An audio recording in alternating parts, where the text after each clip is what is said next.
FacePunch has decided to go and put out a new update that kind of shows something that's been in S&box for quite a long time, even before its release, which is the mounting system. Now, the mounting system is a part of the platform as a whole, and this opens a slew of new possibilities that many people have been asking for, and a way to circumvent certain issues that people have with S&box that, again, I'll be showing you how to go and deal with today with the Half-Life 2 mount. I'm going to be breaking down this video within 3 parts. I have a whole bunch of chapters that are down below. Just feel free to jump to the part that you need to know the most. But the first part is showing you how to go and install Half-Life 2 as a community-made mount within S&box. The second part is talking more about, more than likely, all the cool stuff that's going to come with it at some point for the future for S&box, and also other things like I mentioned before about how this circumvents certain issues that many of you have probably felt when it comes to FacePunch as to why they did not decide to go and buy a license from Valve using most of the Half-Life 2 and or source game assets. And the third is a very bare bones basic way, or at least direction, I can push you into to try to figure out on how to create your own mounts. Let's get started. These are the requirements that you need to get the Half-Life 2 mount to work on S&box. Number 1 is a legit copy of Half-Life 2 that's already installed on Steam, and to also own S&box. First, go to the link in the description where I have a folder linked in my Google Drive called Half-Life 2 S&box mount.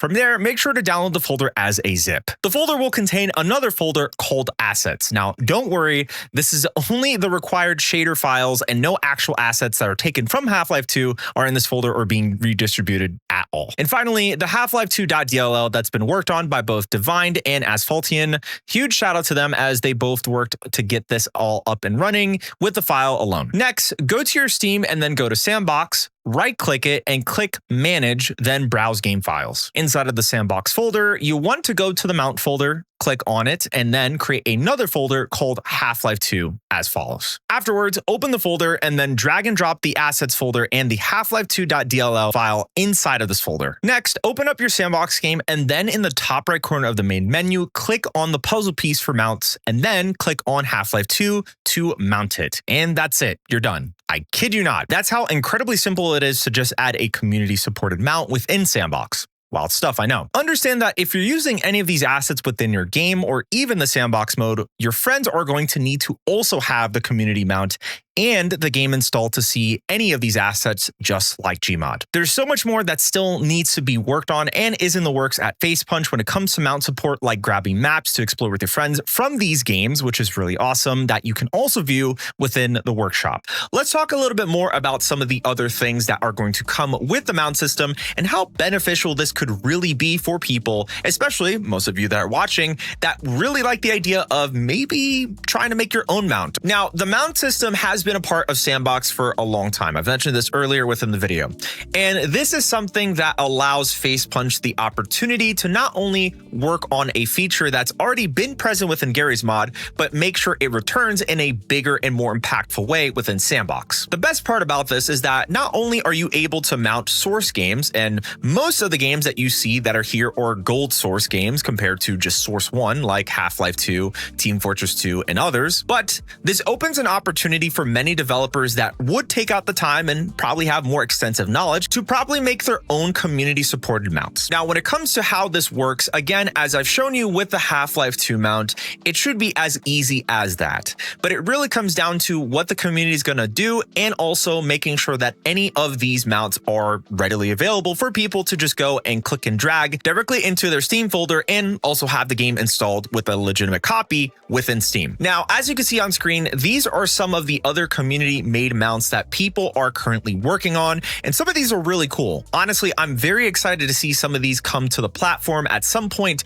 and I know that this will only grow over time. The best part about this is that not only are these community-made mounts possibly coming in the future, but there's also officially supported mounts that are more than likely going to be coming soon. Some of these include the following as shown here. Now, again, there is a lot of promise with this, and I highly encourage developers who are very interested about this idea, come within S&box and create some stuff. Like, these are the games that we do not have as of yet that are mounts, and this brings a wonderful possibility to actually get these ways to work within Sandbox, but that's the entire point of why I do like this system and how cool it is that now it is integrated into the platform. Now, how this could be used outside of the Sandbox mode is going to be very interesting, because I know that there is going to be some games that are on Sandbox that could utilize the mounting system. And that's really great, because there could be some crazy stuff that people can do, and this opens up that window of possibilities. But it just comes down to other developers that are taking out the time to focus on mounts. But either way, if you are curious about any of this stuff, definitely check the Sandbox Discord, because there is a channel dedicated to mounts where people are actively working every single day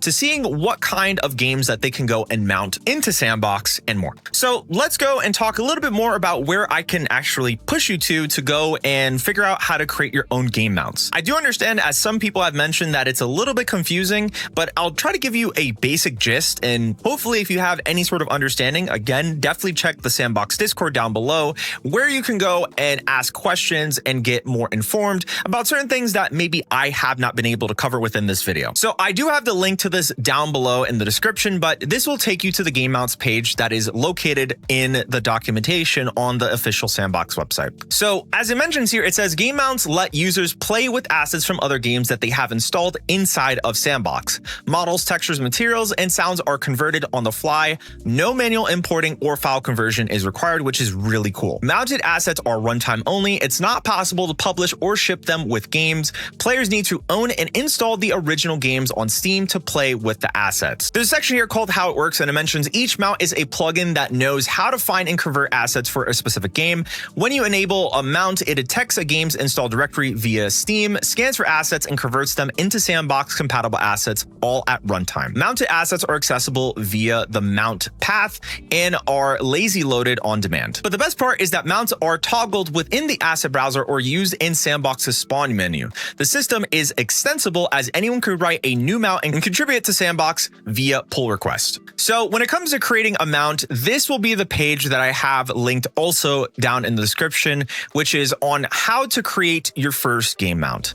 Now, this is just kind of a skeleton as what is presented here, and a good example is that it's using Rust. But this page here will give you a really good idea of where to get started, as you're probably going to need to understand certain things to figure out how certain models, assets, textures, and more work from whatever the engine or code that is being used for that game, to then try to code it in a way that it could be readable for Sandbox, which again, the language is C#.